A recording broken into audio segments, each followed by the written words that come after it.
Magandang araw sa inyong lahat. Sana matapos yung panoorin itong aking vlog ay makapag-subscribe kayo no, sa aking YouTube channel. At sana matapos yung panoorin itong vlog na ito, pakihit na lang din yung notification bell para every time na nagkakaroon ako ng bagong vlog ay palagi kayong manonotify. At sana itong vlog kong ito ay may share nyo sa inyong mga kaibigan, sa inyong mga kasamahan at importante sa inyong mga co-teachers. At yung palaging request ng Sir Bong kasi dyan sa mga vlogs ko ay marami nang lumalabas na ads. Sana pag lumalabas yung mga ads, huwag nyo siyang i-skip. Papanoorin nyo ng buong buo lahat ng ads na lumalabas dyan sa aking vlog. Pwede ko bang asahan yan sa ating mga kaguruan? Maraming salamat sa inyong lahat.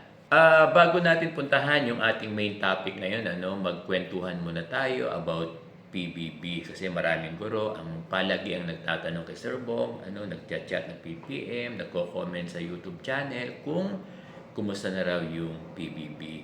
Alam niyo ang latest lang natin ay yung statement ni Sir Benjo Basas, National Chairperson ng Teachers Dignity Coalition, ating guro, na ang sabi niya, meron na raw isang region na okay na at ito yung Region 5. At kasunod nito, yung National Capital Region daw ay halos okay na rin. Sabi pa niya, may mga binabalik pa rin mga papers ng ilang region sa PBB kasi raw merong mali. Pero hopefully, dear teachers, kung makakakuha na yung isa o dalawang regions, tingin ko naman magsusunod-sunod na yan.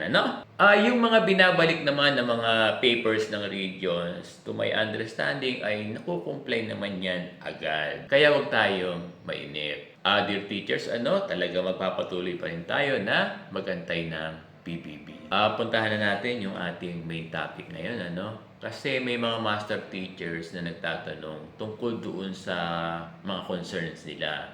At ito yung pag-uusapan natin dito sa aking vlog ngayon, Isa sa mga concern nila, kung pwede ro ba silang magpa-promote ngayon to Master Teacher 2. Kasi ang sabi nila, meron na daw kasing IRR ang career progression.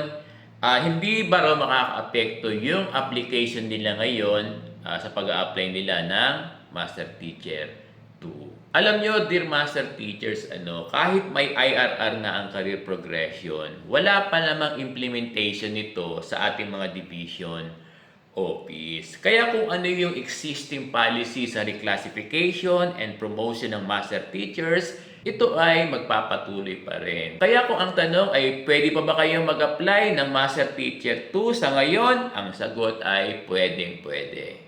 Another concern pa ng ating mga master teachers, paano daw sila mag-shift to school administration career line. Kapag school administration career line, alam nyo, dear master teachers, ito yung mga gustong maging principal. Gusto nyo bang maging school principal?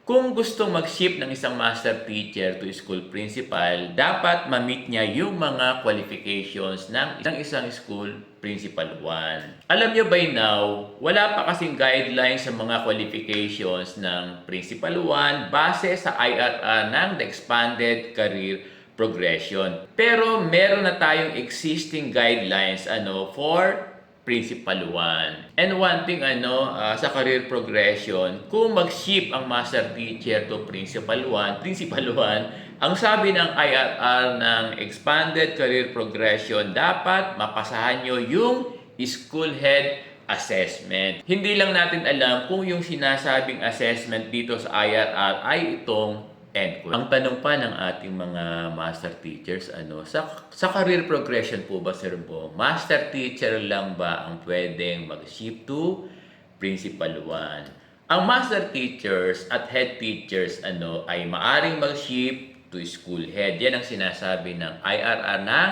Expanded Career Progression, provided na ma-meet nila yung mga qualifications ng position ng isang school Principal 1. Sir Bong, meron pa po bang NQuest?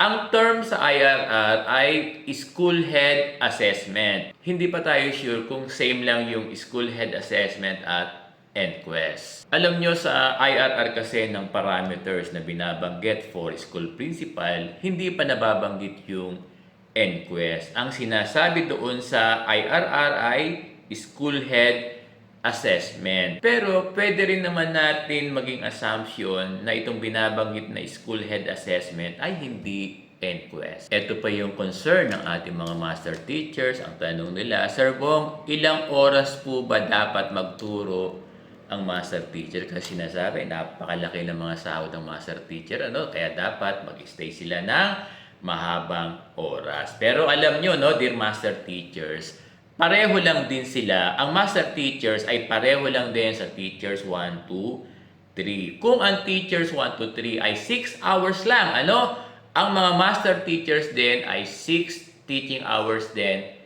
daily. Sir Bong, required po ba silang mag-stay ng 8 hours sa school? Hindi required yung ating mga master teachers na mag-stay sa school ng 8 oras.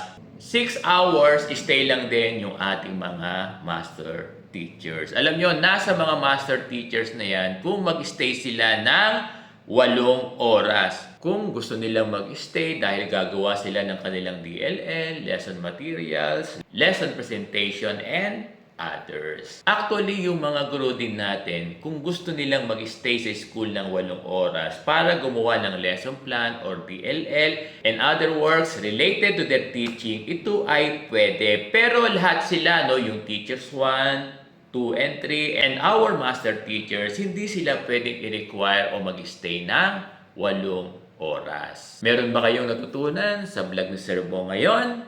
Maraming salamat sa inyong lahat.